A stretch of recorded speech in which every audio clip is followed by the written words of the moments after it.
And the U.S. President Barack Obama is set to give his goodbye speech to the nation at McCormick Place at 8 p.m. local time in his hometown, Chicago. This farewell speech is marking the end of his successful 8 years of presidency. Now we have live by phone via VOA Patsy Widakuswara from Chicago. Good evening, Patsy. What is expected from Obama in his speech? Well, we're about 10 minutes away from his speech, and right now I'm at the McCormick Place Convention Center where the speech is going to be held, and everybody's excited and everybody's ready to watch this historic speech, the end or the last speech that he will be presenting as President of the United States. And based on the embargoed speech that has been released, we know that it's going to be a forward-looking speech. So it's going to cap all his successes, all his achievements in the past 8 years, but it's not going to dwell on that so much. Rather, it would more look ahead as to what the American people is going to be looking at in the next 4 years or so. And one of the things that I think we can also expect from this speech is that it will also be an admonition towards Donald Trump. You know, I doubt that President Obama will name President Trump by name. That's just not his style. But I'm sure that there will be parts of his speech that will underline issues such as diversity and inclusivity, the values of America as a democracy, as a nation of immigrants, some sort of offering of hope and healing to the American people that has gone through a very, very bitter and a very, very divisive election cycle. So there's going to be some of that. There's some hope, also some admonition, and some reassurance that the America that President Obama believes in and has built for the past 8 years is going to be a legacy that continues to move forward.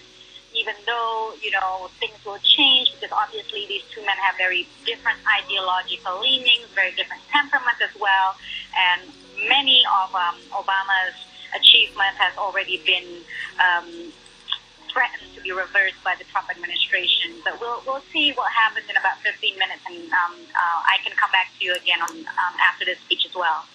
Okay.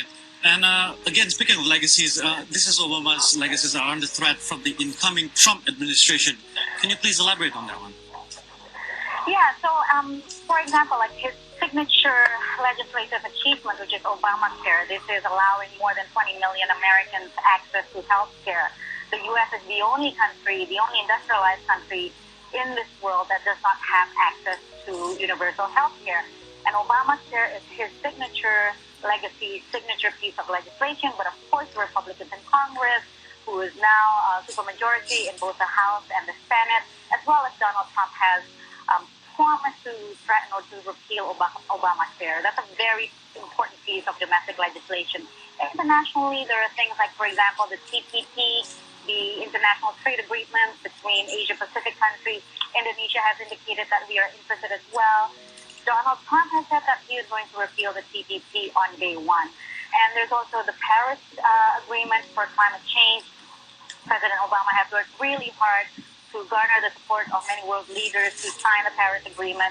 Donald Trump has appointed a climate change skeptic to head the Environmental Protection Agency, as well as threatened to pull the U.S. out of the Paris Agreement. So it's extremely different, extremely opposite spectrum of political ideologies as well as policies ahead. And so many of his achievements are under threat. And so this is something that President Obama and, of course, the Democratic Party is very concerned about. And that's partly part of his speech goal tonight, is to cement his legacy, even though it is under threat with the incoming administration. And lastly, would this have any effect on the Indonesian-U.S. relations with this new U.S. leadership? Well, when I spoke last to Indonesian dignitaries, including Vice President Yusuf Kala, they're saying, no matter who's in the White House, Indonesia and the U.S. have a good relationship and will continue to remain partners and friends in many sectors, economy, counterterrorism, and so forth. However, the Vice President Yusuf Kala also expressed his concern about some of the rhetoric, some of the anti-Muslim sentiments that Donald Trump, President-elect, has so casually thrown about during his campaign.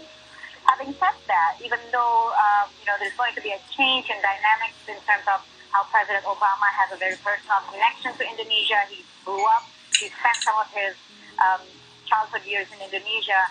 But don't forget that Donald Trump also has ties to Indonesia, which is his business ties. Donald Trump has investments in West Java as well as Bali. And he also has appointed Carl Icahn recently as somebody who will supervise financial regulations reform in the U.S.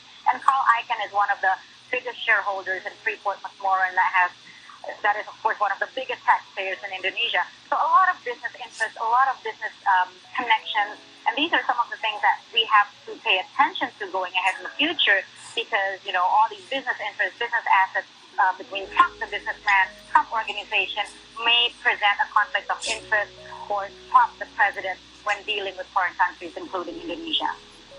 All right, thank you very much, Patsy. That was Voice of America's Patsy Widakuswara reporting live from Chicago.